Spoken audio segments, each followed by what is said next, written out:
This is the story of a man named Stanley. Stanley worked for a company in a big building where he was employee number 427. Employee number 427's job was simple. He sat at his desk in room 427 and he pushed buttons on a keyboard. Orders came to him through a monitor on his desk, telling him what buttons to push, how long to push them, and in what order. This is what employee 427 did every day of every month of every year. And although others might have considered it soul-rending, Stanley relished every moment that the orders came in, as though he had been made exactly for this job. And Stanley was happy. And then one day, something very peculiar happened. Something that would forever change Stanley. Something he would never quite forget. He had been at his desk for nearly an hour when he realized that not one single order had arrived on the monitor for him to follow. No one had showed up to give him instructions, call a meeting, or even say hi. Never in all his years at the company had this happened, this complete isolation.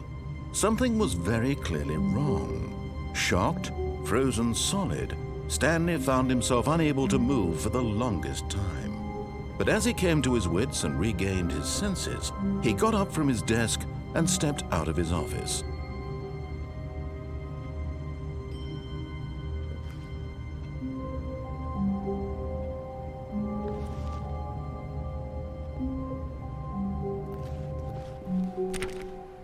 All of his co-workers were gone. What could it mean? Stanley decided to go to the meeting room. Perhaps he had simply missed a memo. No matter how hard Stanley looked, he couldn't find a trace of his co-workers.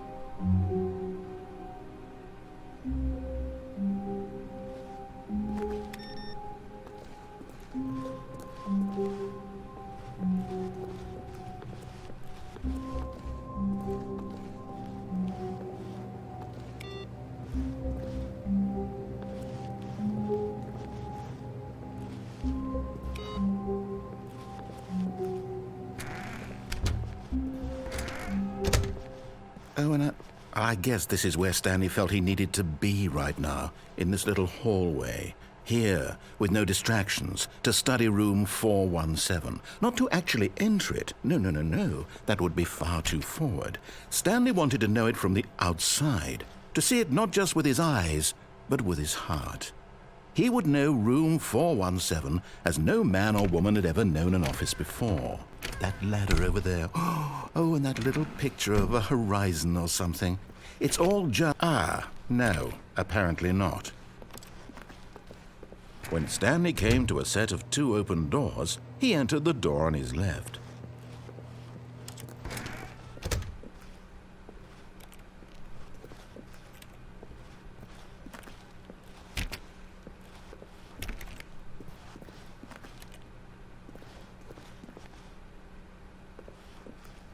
Yet there was not a single person here either.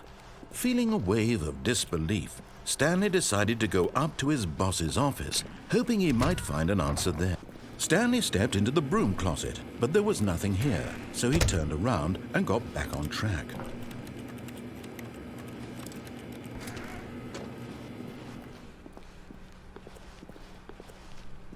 Coming to a staircase, Stanley walked upstairs to his boss's office.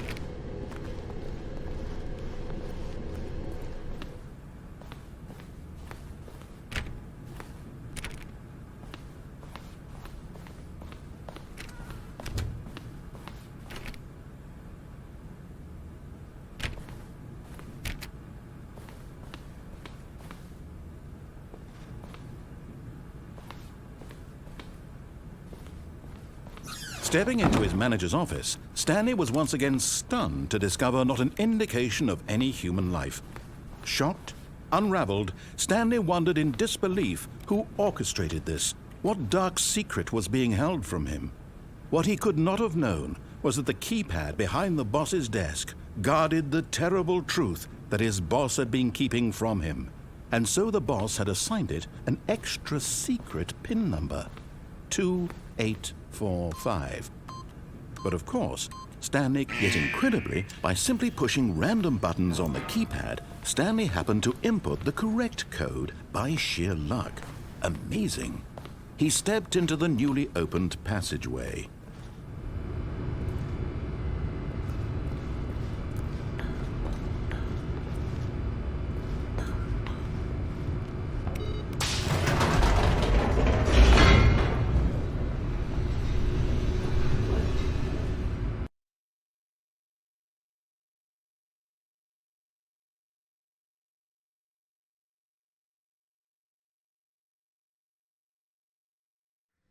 Descending deeper into the building, Stanley realized he felt a bit peculiar. It was a stirring of emotion in his chest, as though he felt more free to think for himself, to question the nature of his job. Why did he feel this now, when for years it had never occurred to him?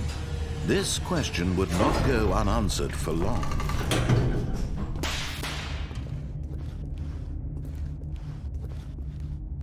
Stanley walked straight ahead through the large door that read Mind Control Facility.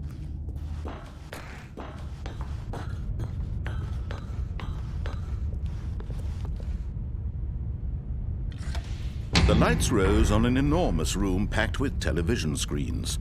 What horrible secret did this place hold? Stanley thought to himself. Did he have the strength to find out?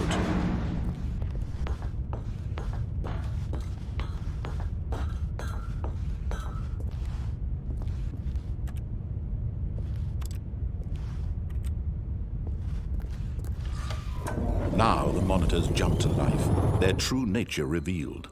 Each bore the number of an employee in the building, Stanley's co-workers. The lives of so many individuals reduced to images on a screen, and Stanley, one of them, eternally monitored in this place where freedom meant nothing.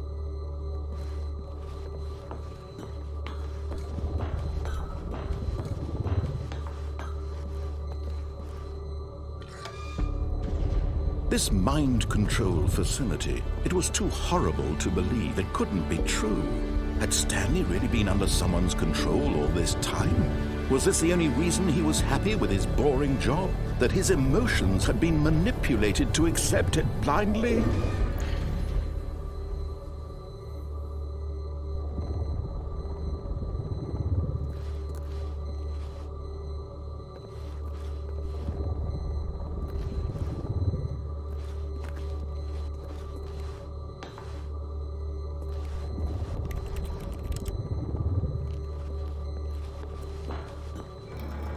No, he refused to believe it. He couldn't accept it. His own life in someone else's control? Never! It was unthinkable, wasn't it? Was it even possible? Had he truly spent his entire life utterly blind to the world?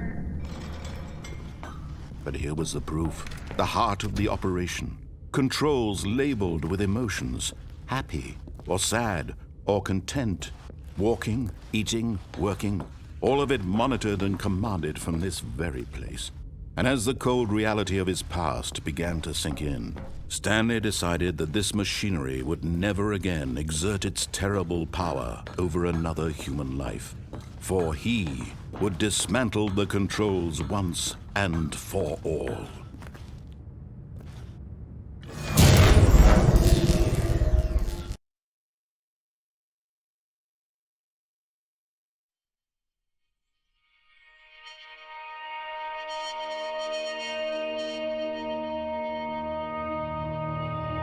Blackness and a rising chill of uncertainty. Was it over?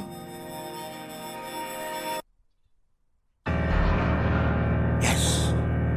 He had won! He had defeated the machine, unshackled himself from someone else's command. Freedom was mere moments away. And yet, even as the immense door slowly opened, Stanley reflected on how many puzzles still lay unsolved. Where had his co-workers gone? How had he been freed from the machine's grasp? What other mysteries did this strange building hold? But as sunlight streamed into the chamber, he realized none of this mattered to him. For it was not knowledge or even power that he had been seeking, but happiness. Perhaps his goal had not been to understand, but to let go. No longer would anyone tell him where to go, what to do, or how to feel. Whatever life he lives, it will be his. And that was all he needed to know. It was perhaps the only thing worth knowing. Stanley stepped through the open door. Stanley felt the cool breeze upon his skin, the feeling of liberation, the immense possibility of the new path before him.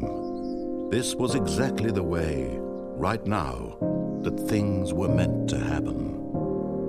And Stanley was happy.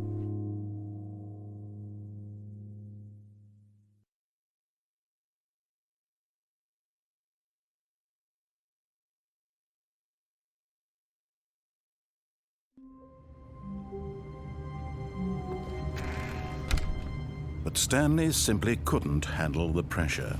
What if he had to make a decision? What if a crucial outcome fell under his responsibility? He had never been trained for that. No. This couldn't go any way except badly. The thing to do now, Stanley thought to himself, is to wait. Nothing will hurt me. Nothing will break me. In here I can be happy forever. I will be happy. Stanley waited. Hours passed, then days. Had years gone by? He no longer had the ability to tell. But the one thing he knew for sure, beyond any doubt, was that if he waited long enough, the answers would come. Eventually, someday, they would arrive. Soon, very soon now, this will end. He will be spoken to. He will be told what to do.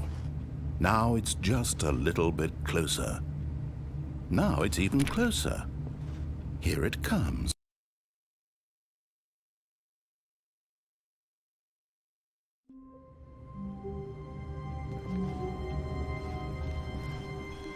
All of his co-workers were gone. What could it mean? Stanley decided to go to the meeting room. Perhaps he had simply missed a memo.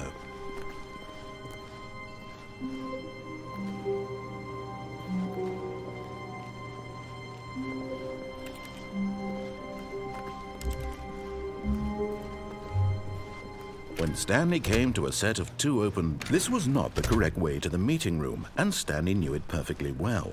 Perhaps he wanted to stop by the employee lounge first, just to admire it. Ah, yes, truly a room worth admiring. It had really been worth the detour after all, just to spend a few moments here in this immaculate, beautifully constructed room. Stanley simply stood here, drinking it all in. But eager to get back to business, Stanley took the first open door on his left.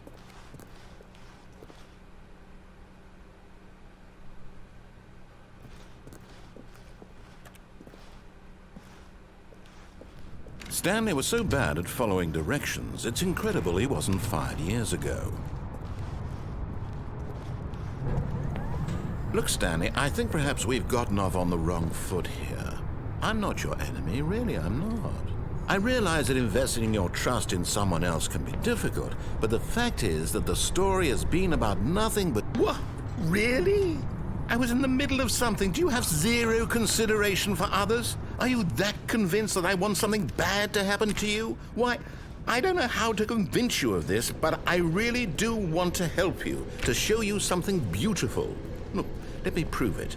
Let me prove that I'm on your side. Give me a chance. Now listen carefully, this is important. Stanley walked through the red door. Aha, perhaps you misunderstood. Stanley walked through the red door. I still don't think we're communicating properly. Stanley? All right, fine, go ahead, Stanley. You want to know so badly what's out there? You want to find out what lies at the end of this road you've chosen? Well, don't let me stop you. You see? There's nothing here. I haven't even finished building this section of the map, because you were never supposed to be here in the first place. Broken rooms, exposed developer textures. Is this what you had wanted? Was it worth ruining the entire story I had written out specifically for you? Do you not think I put a lot of time into that? Because I did. And in the end, it was all for nothing, because this is what you wanted to see. Help me here, Stanley. Help elucidate these strange and unknowable desires of yours. What would have made this game better? What did you want to see? Vehicles? Skill trees? Work with me. You've given me absolutely nothing so far. Tell you what, let me take a stab in the dark at a new design, and you can give me some feedback. There we go. A third option. This already feels leaps ahead of where we were before. Go ahead, Stanley. Take it for a spin. Okay, I'm going to stop you there. Now, tell me about your experience with this new version. Would you say that the game benefited from allowing you more choices? Feel free to be honest. I'm looking for some real critical feedback here. Aha! You see, I knew I was onto something. Where do these flashes of inspiration come from? How did I know the game needed a third door? Well, it's instinct mostly, a calling in your gut. I really couldn't say where the idea came from, except that I felt it in my soul. You can't teach that, Stanley. Don't even try. Here, based on the data from your previous playthrough, I've compiled a new version. And to be perfectly candid, I think I've knocked it out of the park with this one. Let's take a look.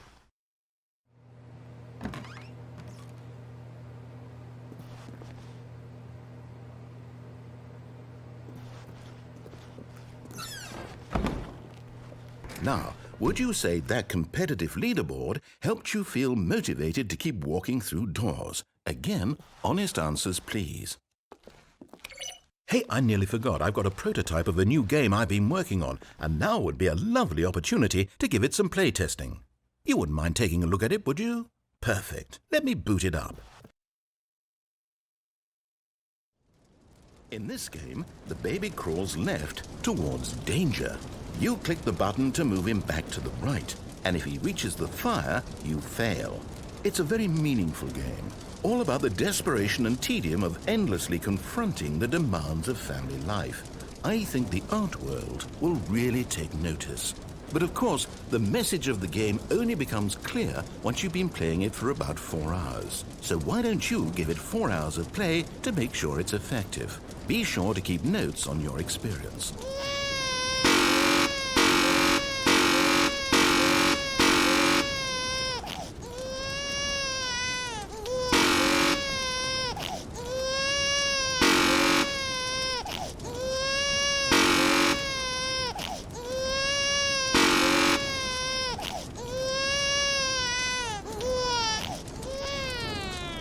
You heartless bastard. Did you do it because you hate babies or purely to spite me? Because if it's the latter, well, I don't know what to do. I'm completely out of ideas. I can't think of a single thing that might improve the experience for me. I'm not even going to try. I'm out, I'm done. It's over. Thank you for playing. Your input was extremely valuable. Oh, hey, since my game was so awful, why don't we play someone else's game? Just to ease the pain. Let's see. What do we have here? Yes, this seems like it'll work. Let's give it a shot.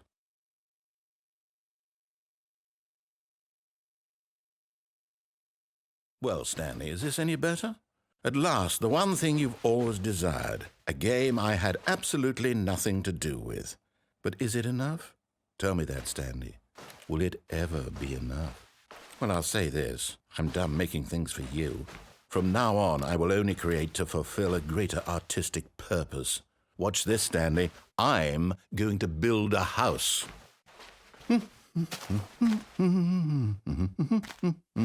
This will go here. No, here. And then...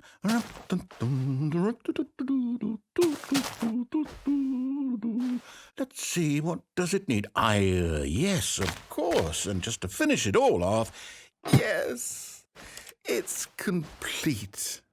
I made this, Stanley. Look at it. Gaze upon my work of art and feel ashamed at your own inadequacy. But you've only seen it from the outside. You've only gotten half the experience. Please, step inside and make yourself comfortable. Isn't it grand? Isn't it perfect? It could only be better if... Wait, that's it. We must rebuild it out of diamond. Diamond everything. Yes, yes, yes. Come along, Stanley. We have to go mining.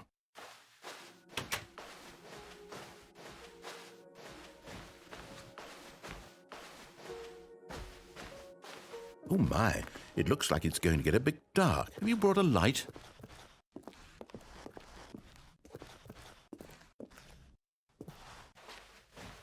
Oh, no, no, no, no, no. This is far more open-ended than I had in mind. I'm looking for something more narrow and linear.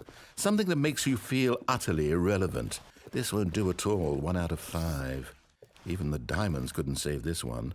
Okay, new game.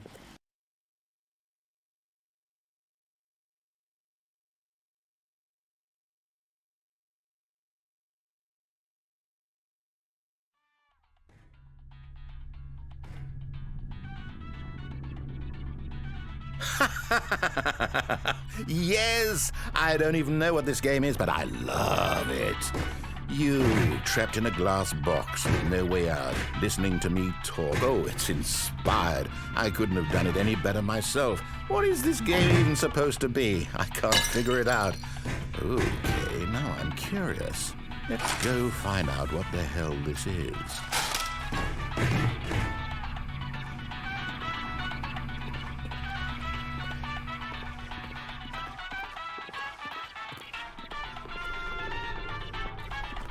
Oh, it's a puzzle.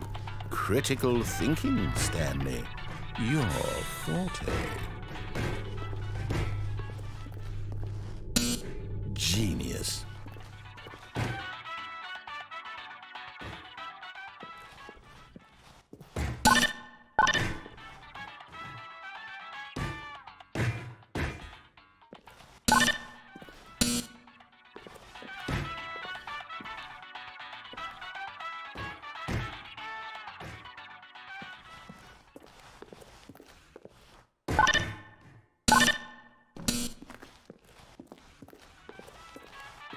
No, actually, you know what? I think that's plenty. I really don't care much to see you stumble through any more of these games.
I wonder what he found.